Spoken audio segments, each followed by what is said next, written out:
again, thank you all for coming. My name is Erica. I am the marketing manager here at Manage Go. I'm so excited to be hosting this webinar with our guest speaker, Alicia Holmes, on how to engage your residents with events. Alicia has over 10 years of experience, and with that 10 years of experience, she will be sharing with us her best tidbits on how to engage your residents via events and more. So Alicia, do you just want to take a moment to introduce yourself, give us a little bit about your background, and then we'll dive into the topics from there. Yeah, thanks so much for having me, Erica. I'm Alicia. I fell into multifamily the very traditional way of on accident. I don't think that any of us thought that we would originally be in multifamily. And then I've been there for 10 years at one company. Very unheard of. A lot of people do move around. And so I have done a variety of different roles. And currently I work in marketing and training. So really helping the sites to find the best way to engage and delight their residents. So it has been a journey, a lot of trial and error over multiple sites, multiple states, multiple demographics, backgrounds, and really employee personalities. So it's always an interesting time. And I'll talk more about what that looks like a little later. Awesome. So thank you for that amazing intro. So like I said, if you have any questions, we'll take them at the end. And then now we're going to dive in. So what we'll be covering today is basically an overview of why you should be hosting resident events, different event ideas, activities you can do during these events, gift ideas you can give to the residents, and also just how to keep them interested and how to find out what they're actually interested in attending. So with that, we'll start off why you should host resident-centric events. So, Alicia, I was going to ask you for your opinion after going over the slide, but I think maybe let's dive into why you believe hosting resident-centric events is important, and then we'll just bounce off of this. Yeah, absolutely. So I think it's important, obviously from a marketing aspect, your residents are going to be your best advocates for your product. And really giving them that sense of community makes them feel more at home. It also helps them to feel, it gives them that buy-in, right? They live here, they belong to a community. So hopefully they take better care of the apartment, which makes the turn process easier. But also just generally, the happier people are, the less likely they are to say bad things about us.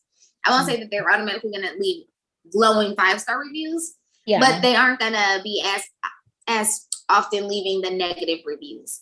Yeah.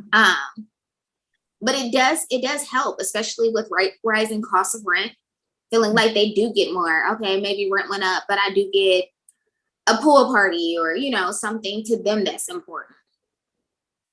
Awesome. And what about reducing maybe friction between residents? So sometimes, even though we do live in a building and we live in separate living spaces, sometimes you can have that friction between residents where it's like, oh my God, this neighbor keeps leaving this in the hallway, or this neighbor keeps doing this, or this neighbor keeps doing that. How do you find that these events kind of reduce that friction and really letting them get to know each other?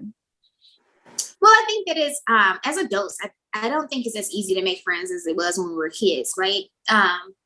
My niece is 5, and her idea of making friends is if she saw somebody, they're her friend, right? I love it. Little kids are always like, "That's my friend. What's your friend's name?" I don't know. Why do I need to know? But as adults, I do feel like we struggle because we do live in such separate places. Mm-hmm. So just generally being in a place with other people does remind you that they're people. They're their own people. They're their own person. And sometimes I think, especially with the increased work from home and just being segmented in general, we sometimes forget that people have lives completely outside of us. Yeah, that's good. That's actually really good to know, because I feel like sometimes we get this idea that I pay to live here, so everything has to be my way or the highway. When sometimes, Yep. we're living with other people still. Like, we still have to be conscious of other people. And I think introducing that face to face kind of reduces that. Okay, I don't just live here alone. There are actual other humans that live here just like me. So let me be conscious of that. So another thing I want to talk about is building trust, how these events can really help the property management company build trust with the resident. Yeah, so just like I was saying about the residents being people, I think seeing your manager outside of their office, or actually seeing them, if you have a manager that is running around the site all the time, like they're not really in the office, actually being able to put a name to a face does give people a sense of trust, a sense of, okay, you do exist. And sometimes even like for Halloween, if you're dressed up in a silly costume, it's like you exist in this funny way. It's like seeing a teacher outside of school. Yeah. Obviously they're still working, but I just feel like it helps to, hi, I'm here for you. How can I help? And that introduction always helps to melt away some of the tension. Yeah.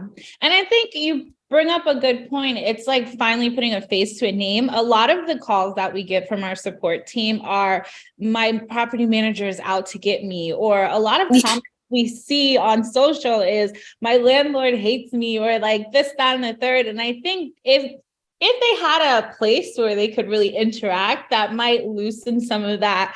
Yes. This person is only out to get me. They don't care about what's going on in my life. Truly. So also another thing I want to touch on is how this builds more effective communication, because now we're bringing the tenants and the property managers face to face. Now they're able to talk. What some long-term benefits of communication could really, I want to say, offspring from these events? Yeah, so I think the number one is telling them how to contact you, right? Because if you are in a smaller community, you might not have an assistant. So you might have to be out in the apartments, walking with your maintenance supervisor. You might truly be out of the office. So the best way to contact you could be email. Mm-hmm. The best way to contact the resident might be text. They might not want you to call them. They might want you to send them letters, things like that. So I do think that it allows you to tell people how to communicate with you, versus just us assuming that, for the longest, I feel like multifamily is so behind. It's always like, just call them on the phone. 100% never answering my phone. Just leave me a voicemail. I'm not calling you back. I got the message. But and I do feel like that's very common for most people. I don't even call my friends back right away unless they like text me and tell me it's important, because I know it's going to be an hour-long conversation. So I definitely do think that it helps to tell people how they can best contact you. I tell everybody to email or Teams me. Teams, if it's short, email if you think I'm going to need a help desk ticket. But because calling me, I find to be ineffective because I travel for work. So I am on the go. But some people do like calling. And I think it allows you to really find that middle ground. Mm-hmm. And just this is completely off topic, but in an ideal world, what do you think the best version or way of communication between residents and property managers would be? Would it be text? Would it be a new text service? What would your ideal or perfect solution be?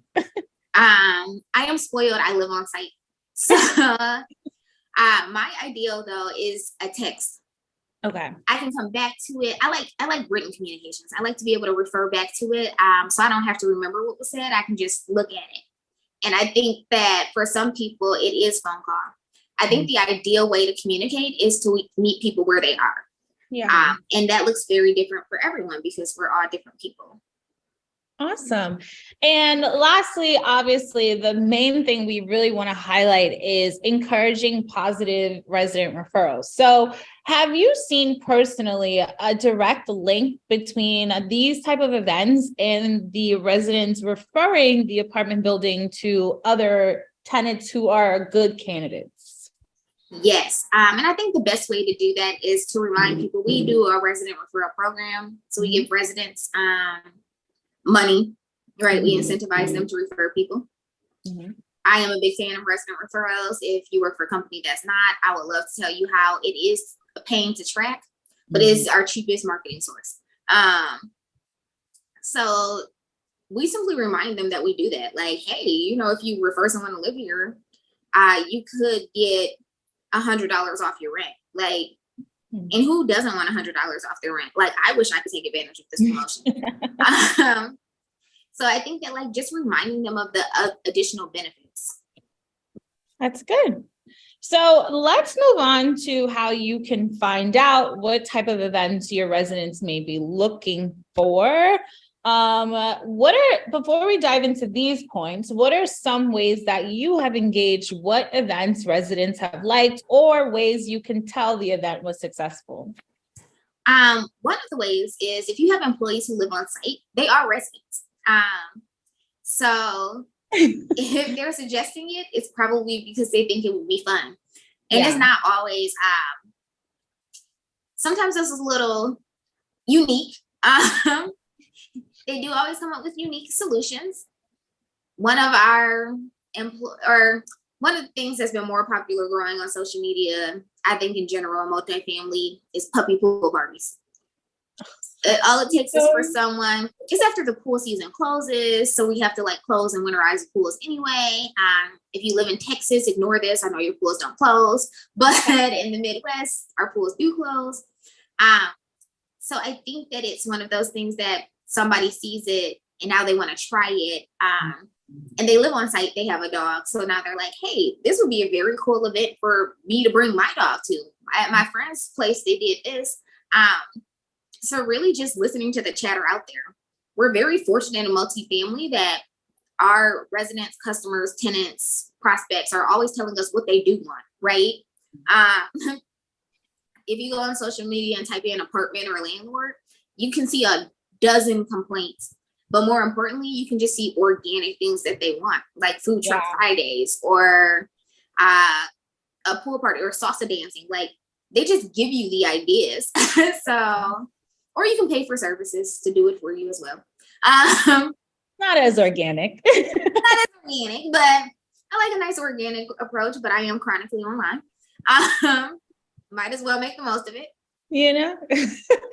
So I think that really just starting with the people who would be working the event. So starting with your employees who live on site with something they would like to see. And then getting, as you're out having the events, hey, do you like events like this? Do you like events like that? Because people who are coming to the events are more likely to come back. Yeah. Awesome.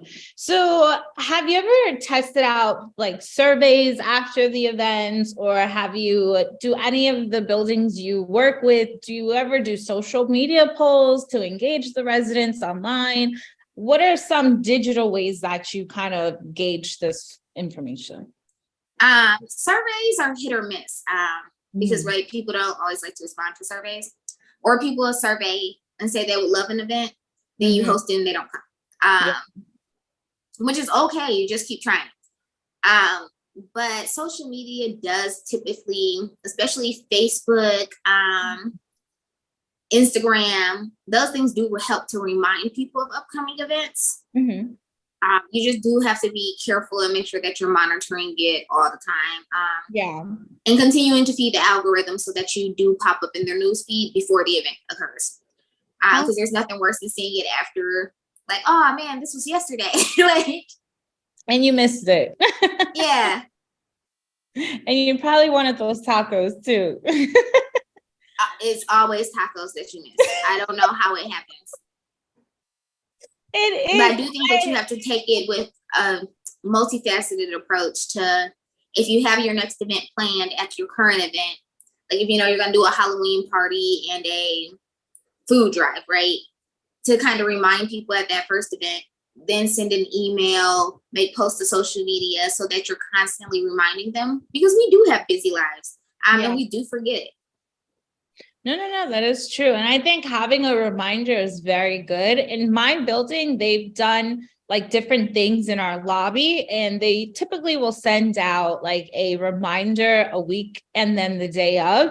And it kind of helps me because after a week, I don't even remember. But if you tell me that morning, I'll be there because you told me, you kind of caught me at a good time. Yep. Like, oh, actually, I don't have dinner plans. I am coming for taco night. You see?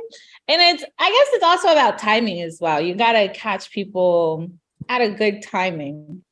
So how would leasing is a big step. It's the first onboarding step to a new resident moving in. It's where they get all the information, it's where you guys get all the information.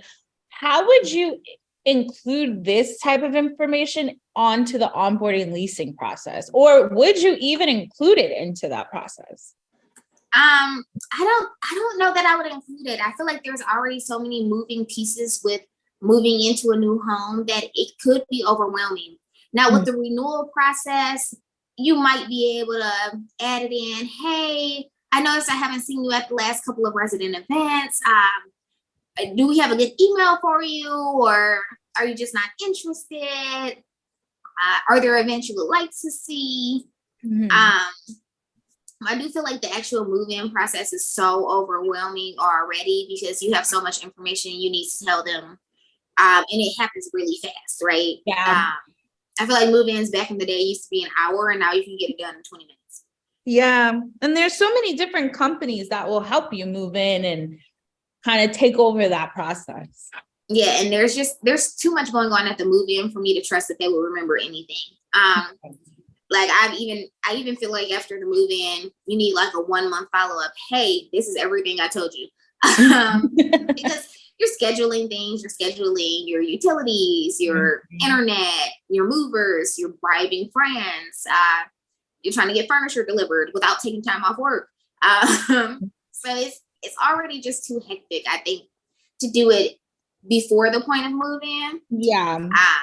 Unless you're having a resident event coming up and they're in application status, and maybe you send it to them too, like, hey, you're a future resident, you should come on out, take a load off. Yeah. But sometimes I think it's too clustered. Too much information. Yeah, we can only process so much information. Yeah. So another thing that you mentioned earlier was offering cash incentives for referrals. Now, do you find it, or would you find it helpful for this type of incentive to be added? Maybe, I know you said surveys aren't the best, but maybe even adding it to like a social poll. Like if you fill out the social poll, we'll send you a $5 gift card or something along those lines. Do you find that to be helpful, or do those incentives work? I think it depends on the property, the size, and the makeup. I think that if you have like 20 apartments, it's still cost effective, right? I think that if you have 2,500, that is overwhelming. Yeah. So I think that it depends on where you have the budget for it. I think it's much better to allocate those dollars towards maybe a really nice raffle prize at the event. That's a good idea. I did not think of that.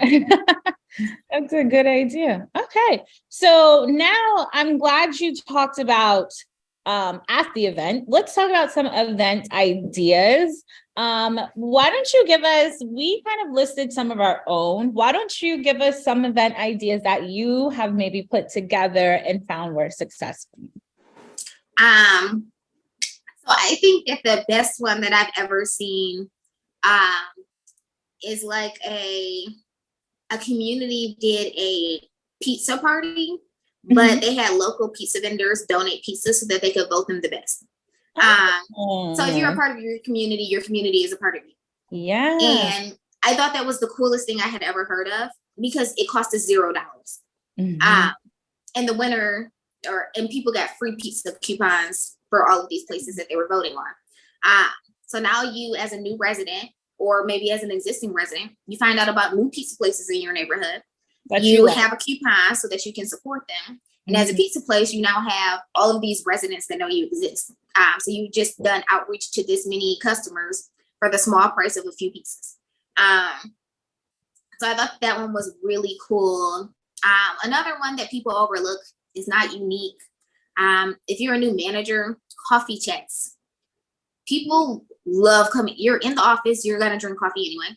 Let's be honest, we're all taking that coffee in the morning. So really just set aside chai latte. So really just setting aside that time where you're already gonna drink coffee to talk with your residents. Maybe you do it every Tuesday. Another unique one I heard about, I think Lisa Trozine mentioned it. She's always sharing amazing things. If you don't follow her on LinkedIn, I suggest it. Somebody did a 12 strangers for dinner, where basically they chose 12 apartments, and these are people that they invited out to a dinner. I think that's much more comfortable for people who don't want to do large groups. Yeah. And if you do like half new people, half renewals, or maybe you choose a building a month, or however you want to do it, I think it's a good way to, get the residents to interact with each other in small, close quarters, but also for you to get that one-on-one time with them. And then you just rotate it through. So if you did floor 1 or building 1 this week, maybe next month, however the budget works out, you can do it then. So that's probably the coolest ones I've heard of. I Still trying to figure out the 12, those. the dinner with strangers thing, like how that would actually work in practice. But I think that the more unique ones, you do sometimes just have to let your leasing team come up with ideas.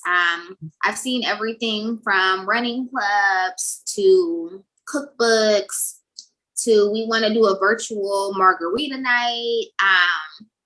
I think that you just have to let them come up with whatever idea they want, because the more excited that the team is about hosting the event, the more that will translate over to residents. Yeah.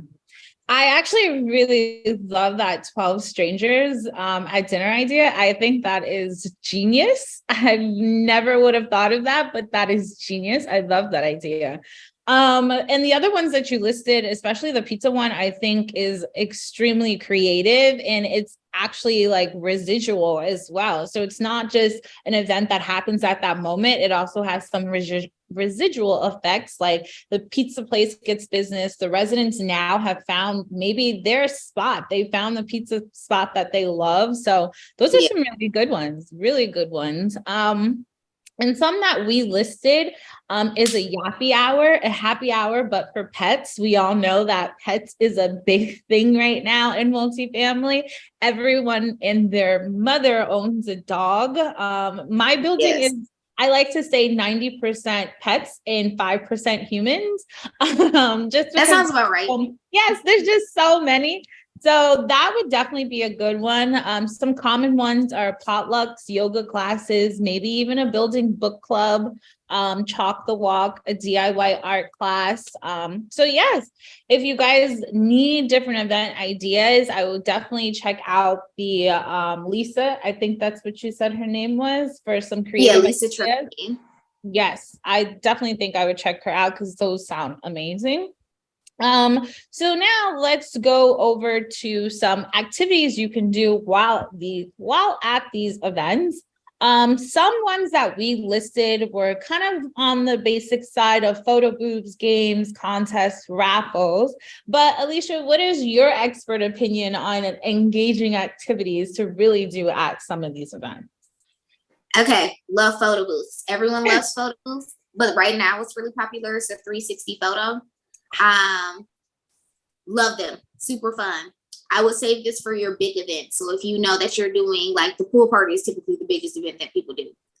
So if you know you're doing a food truck festival, a pool party, something like that, get it. More importantly, have one of your vendors pay for it. It's not expensive, but it's not cheap. And they love doing things like this, right? Especially if we only allow AT&T, right? So AT&T loves it when we're just like, hey, can you come out with some water bottles and things like that? Other ones, Rent, CoStar, absolutely love bringing stuff because they want to talk to you, because if your residents are happy, then their product is working, right?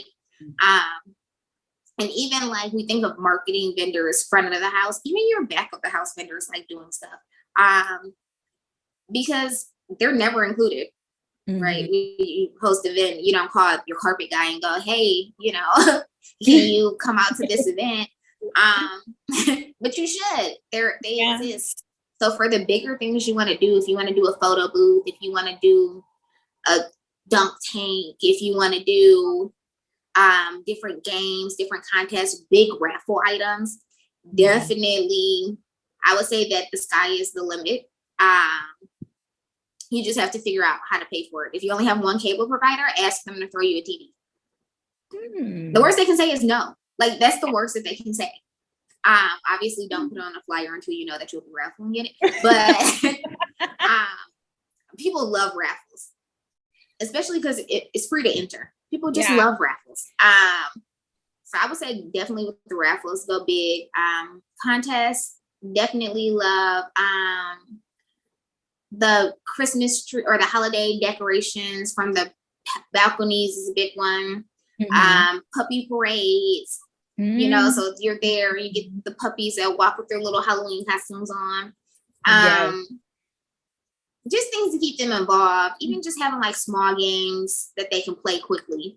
Not Monopoly. Don't do Monopoly. I would absolutely not recommend it. No, Monopoly tears families apart. Monopoly is also about 3 hours long per game. Even if you're playing two people, it's still about 2 hours long. Awesome. So next thing I'm going to go over before we start taking some questions is kind of some fun gift ideas. Different things you can give residents at the ends of these events, or just things that you can just gift to residents offhand, even if it's outside of an event. Some ideas that we came up with were potted plants, a treat basket. My building actually gave us cookies from a local bakery that was literally right up the street from our building. So that was very smart on their behalf. Gift cards, mugs, cozy blankets, doormats, candles might be a little expensive, but still a good one, and custom stationery sets. So, Alicia, what are some of your thoughts on these, or some ideas that you found have really intrigued residents in the past? I love the idea of giving gifts. Because everybody wants to leave with something, right? We did have s'mores kits. Was one of the gifts that we did. We ordered them, but you can put them together yourself and save money. Same with the treat basket. It's way cheaper than you would think to get cookies with your logo on it. You always think, or have a cookie station at the event, and they can take their treat home with them. For the candles, I did go to a wedding once where we built our own candles. So she had like the wax. And then we just had to like add the wax into like a tiny little mason jar. I have no idea what it costs, but maybe a DIY thing. I think that also gives you an activity and a keepsake. So really just getting creative with what that looks like. And does it make sense? If you're doing a movie night, a blanket makes sense. Or like even the little popcorn things, you can get them at Dollar Tree. Little card popcorn carrier. So maybe that's what you give away because you're doing a movie night. Because people, they like to take something in their hand. They were here. So I think that those are all great ideas. I personally am about to tell my property manager that he needs to start giving out potted plants. I only have 11, but I do need more. And just a note, if you're watching, you know. Perfect. I think one thing that's also interesting with the cookies is I was at Apartmentalize this past year, and one of the companies was actually giving out cookies, and you could get your face printed on them. Might be a little costly for some local property managers, but if you're on the luxury side of the buildings, Class A buildings, this could be a really good opportunity to really custom print people's faces, something they could take home. You're not going to want to eat your face, so you'll always have it there. So it's a good idea. That's super cool. Yeah, I went to AIM this past, I think it was last year or maybe the year before, and they had like a little espresso station. Again, might be on the costly side, but that meant every break that they saw me, they knew that they were going to see us because they were your closest option for coffee. So I think really just knowing your knowing your people. Yeah. You know if they're gonna like cookies, because if you put them out in the leasing office and you come back 10 minutes later and they're not there, they like cookies. Yeah. So just give the people what they like. Well, Alicia, let's open it up to some questions. We've kind of wrapped our slides for today. So I have a few questions. I'm also going to check to see if we have any questions. So I'm going to direct these at you, not me, because you're the expert here. So All right. the first question I have is, how can we make events and activities more cost efficient? Number one is planning them in advance. If you know that you're gonna do, so Memorial Day, 4th of July, Labor Day, all have the same colors, right? We know we're gonna go American flag, red, white, and blue all the way. This means that after Memorial Day, those Memorial Day decorations are gonna go on sale. If you know you're gonna do another event that summer and you wanna use those decorations, you should buy them when they're on sale. We do get luckier in the winter because as soon as Memorial or Labor Day wraps up, Halloween decorations come out, which means the closer you get to Halloween, the more likely those decorations are to be discounted, because we know we got to have Christmas decorations in store by October 15th. So buying things on sale always helps the budget. Awesome. Getting your vendors to pay for things helps the budget. Getting local people to donate things for free. Maybe they can't donate 20 pizzas, but they can give you a $25 gift card. Yeah. Which you can now use as a raffle. Maybe you have a local movie theater that can give you a $20 gift card. You know what I'm saying? So now you have a couple of different raffle options to help out a lot of people, or you can use that to make one big basket. So asking your communities for support, your vendors for support, buying things on sale, and really thinking of what's going to be most cost effective. I think that those planning ahead does help you figure out how to do this in the most efficient way. Yeah. And then obviously DIY. Awesome. And then another question I have is, in the case that we do have a great event, how can we make sure that residents are excited enough to come back for the next one? I feel like we kind of discussed this, but I mean, if you want to just lay out some quick pointers, I think that's good. Sending a thank you email. It can be generic and can go to everybody in the community. You do not have to just target people who showed up. Thanks everyone for an amazing event. We look forward to seeing you at XYZ if you have the next one planned. If not, that's fine. I think the harder part of this is the flip side of it, which I want to talk about. So if you have an event that was unsuccessful, you thought that people were going to love it, completely bombed. Maybe 5 people showed up. 5 people showing up is more people than you would normally have. So when the event does fail in your mind, I want us to not think of it as a failure, but to continue to try it. Because especially I think for newer property managers or for communities that are newer to events, your first few will flop. And I don't want you or your teams to feel down about it. There's more employees than residents. You just got to keep trying. And so for those, if you have an event that you feel was going to be amazing, it was going to be a hit and it flops, maybe your next one you scale it back and you do something smaller like coffee or donuts, something smaller. But I definitely don't want people to quit when it didn't go right. But when it does go right, you just continue to ride that high, up your promotions, prove to people who you might ask for sponsorships or gift cards that, our last event had 100 people. You will now have 100 people with eyes on your product. Like, really talk it up. But again, on the flip side, don't be afraid to fail to host an event. Because 5 people is 5 more people than you would normally have in your office with a positive experience. Yeah, that's good. Those are the only 2 questions I have, but that was a good recap of that question. So this marks the end for us. Alicia, I enjoyed this conversation very much. I hope everyone found your insight and tips to be very helpful. I definitely did. And I just want to say thank you for taking the time to speak with us today on this topic. If you want to let everyone know how they can reach out to you for maybe follow-up expertise or just how they can stay in contact with you, definitely do so now. You guys can always follow me on, find me on LinkedIn. It's Alicia Holmes. My picture looks almost exactly like me, except a little bit more red on the hair. I do keep the Olivia Pope hairstyle. I will say that season one, Olivia.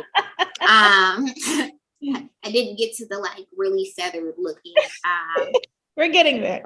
We're getting slowly. I now have a lob. It kind of moves. It's kind of cute. I do respond to DMs. If you tag me, I'll respond. I do say I'm chronically online, so you can always find me on LinkedIn. And I do share multifamily resources. There's also a ton of multifamily groups. I strongly suggest checking out your local apartment association. Even if you just follow them on LinkedIn to see what other people are doing. I know that it might not be in everyone's budget. But like just following along with the groups and seeing what people are saying, it makes you feel less alone. We all feel like we're in our little isolated clusters, but then you find out that other people have residents who are just as unique and interesting. And it does help you to figure out how to deal with those situations before you approach them. It's even especially with events, because somebody might have tried something and they discovered you really do need ice in the coolers. You know, and that's something you actually have to plan to pick up, especially in the summer because everyone's buying ice. So it's just one of those things that like they might have expertise, or you might see them planning something and you can ask additional questions. Awesome. So thank you once again. Thank you everyone for attending. This has been amazing in my opinion. Alicia, I hope you enjoyed sharing with us as much as we enjoyed listening. So just stay tuned until the next time. And thank you guys so much for attending. Alicia, thank you so much for being our special guest today as well. Yeah. Thanks so much for having me, Erica. Of course. Thank you, everyone. Bye.